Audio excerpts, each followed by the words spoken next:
that you have to master to have an extraordinary life that lasts. It's like getting rich. Anybody can get rich. Staying rich is a different thing, right? And I don't just mean financially rich. I mean emotionally, spiritually, physically, relationship rich, all the riches that are available to us. What are the two skills? The first skill is the science of achievement. The science of achievement. And notice I said science. The reason is because achievement is a science. And anyone can learn it. It doesn't matter your age, it doesn't matter your background, it doesn't matter anything. The only thing that limits you is limiting beliefs. But once you figure out the science, for example, I just spent the last 4 years interviewing 50 of the most brilliant financial minds on the planet. All people who are not part of the Lucky Sperm Club, meaning they actually earned it themselves. They started with nothing, and they built billions of dollars, and I want to see, was there common denominators? And there were. And if you practice what they teach, which is what I put into a book, if you do it, there's zero question what you do. I applied what I've learned the last 4 years and tripled my net worth, which was already extremely high. And it all just came from applying what I learned. Because I went to the very best on earth, success leaves clues, figured out what they're doing, did it myself, and I teach other people too as well.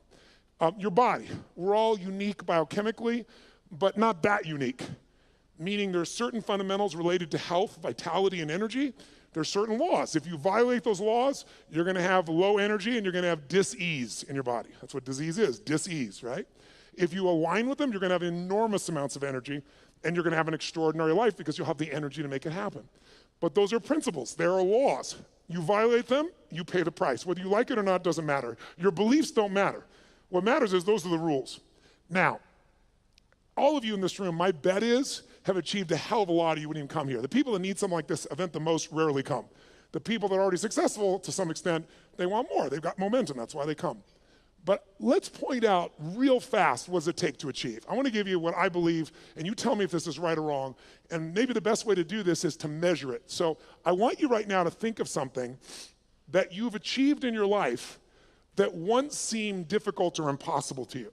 Something that once seemed like it was a pipe dream, like it would be impossible, but today it's in your life. That might have been starting your own business and now you have it. That might have been a person you wanted to go out with, you're hoping they'd say yes to going out, you're hoping you'd kiss them, you're hoping you'd make love to them, and now you're married to them, good morning, and you're gone.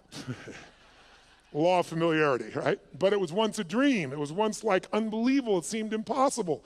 Maybe it was earning a certain amount of money. Maybe it was something simple like, how many of you when you were really young, there was a car that was like, or maybe even today, there was a car that was a symbol to you of freedom or success or something. Anybody have a relationship like that, something, right? So you wanted it, and it seemed impossible, and then you made it happen.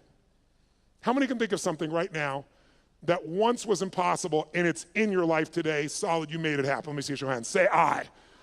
Then here's what I found, the best way to figure out how to duplicate success is to study how you've already done it.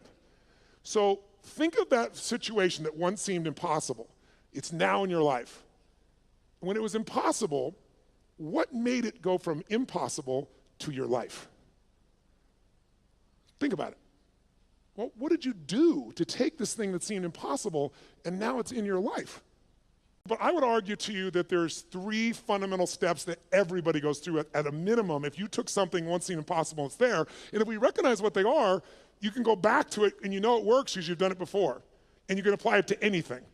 And I've applied it most of my life. And by simplifying it, whenever I really want to achieve something, I come back to these 3 steps and I make it happen. So the first step is, tell me if this is true for you. You became obsessed by it.